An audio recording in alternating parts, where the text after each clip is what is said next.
Today, we're going to be trying out a viral TikTok keto recipe. Let's go.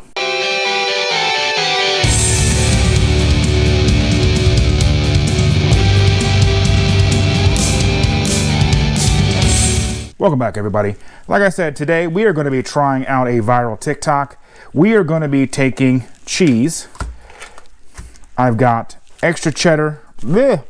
I've got extra sharp cheddar cheese and pepper jack cheese. We are going to cut these into small pieces, let them dry for 2 days, and then put them in an oven. And they're supposed to make crunchy cheese bites, kind of like chips, right? I imagine they're going to come out quite like moon cheese, which is exciting because moon cheese is expensive. And if I can make a pound of this stuff pretty cheap, then I'll do it. So let's go and get started. We'll start with the cheddar first. Now I did buy these. These were on sale from Kroger.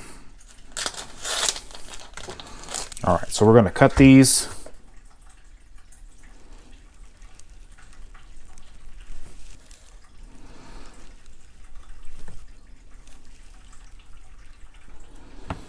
Okay, I have my cheddar cut. Now I'm going to cut these into smaller pieces here in just a minute, but I just kind of wanted to give you an idea. Cutting them about this thick. I'm going to make them about cracker size, I think, and I'm going to put them on this tray and let them dry. Now, one thing that I do, and I don't know if you're aware of this, but let's go and take a look. Let me move this out of the way. So say you have a cutting board and it slides around really bad. Just take some wet paper towel and fold it up and put it on the bottom between your countertop and your cutting board, and it doesn't move. Okay?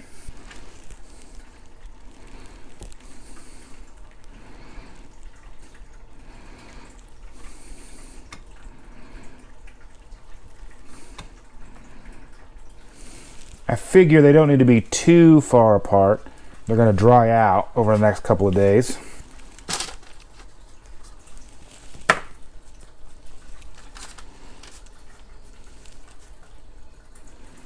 And I imagine that these are going to shrink a good amount when they start to dry. We'll go ahead and get the pepper jack cut up.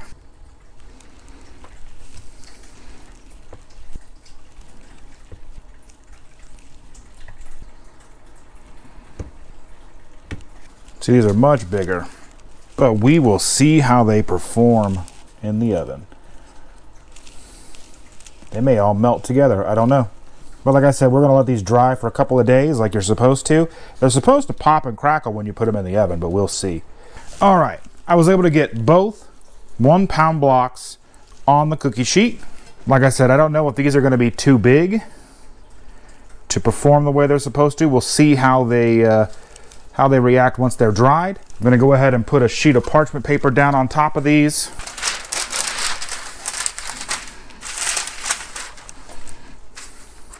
And we're gonna put a cookie tray right on top of it. We'll put it back at the back of the counter and we'll let it dry. Like I said, we'll be back in about 48 hours or so, give or take. We'll bring it back, show you what they look like, get them popped in the oven. Stay tuned. We are back. Now, it has been way more than 2 days. I know that you're only supposed to have this for 48 hours drying out, but I put it in our pantry and it's been since last Thursday and today is now Tuesday. So I've got it covered up with a pan. I didn't want our cats getting into it, and I want to give you an idea of what this looks like. Again, as I said, I cut these pieces far larger than I should have. So let's go ahead and take a look at these. Take the lid off here. Take off the parchment paper.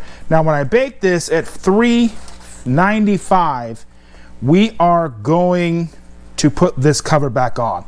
A lot of things that I've seen of people mimicking this recipe or this hack, if you will, this TikTok thing, this TikTok cheese, whatever this is, right?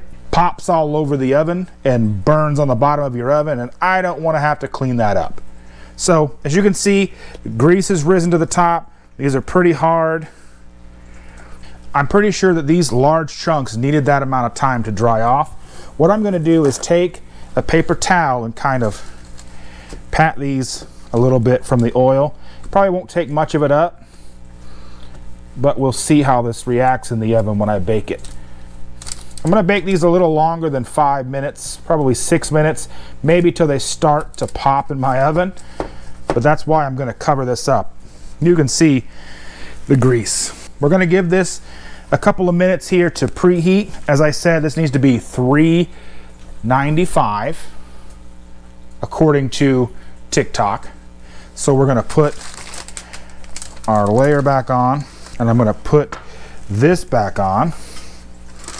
And we're gonna put these in together like this into the oven, and we'll see how it turns out. We're out of the oven. As I said, I could hear them starting to pop in the oven. So I wanted to pull them out and see what we have going on here. So let me go ahead and pull this top off. We'll see what they turned out to look like.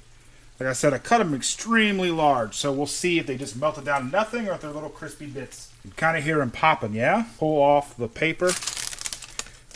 So as you can see that they're sizzly, popping. We might want to let them cool a little bit. I think I'll let these cool for a little while and we'll come back to them. If you look at these, they're nice. You can see that they're kind of crispy on the outside. If I wouldn't have made them so big, they would be super crunchy. They're still a really good snack. I don't necessarily know if it's worth leaving them sit out for like 5 days because they are so big. But if you cut them really small, they should dry much faster. If you take a look at this one, this one's like nice and cracked. Looks a lot like a Cheez-it.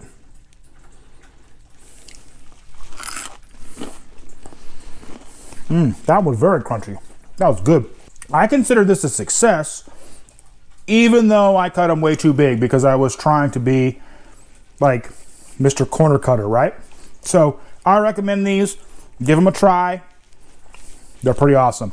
If you do, in fact, try these, I want to know about it. Let me know in the comments. Tag me on Instagram. As always, if you found value in my video, please hit that like button, share it with your friends, and don't forget to subscribe. You guys are great. You guys are awesome, and I'll see you next time.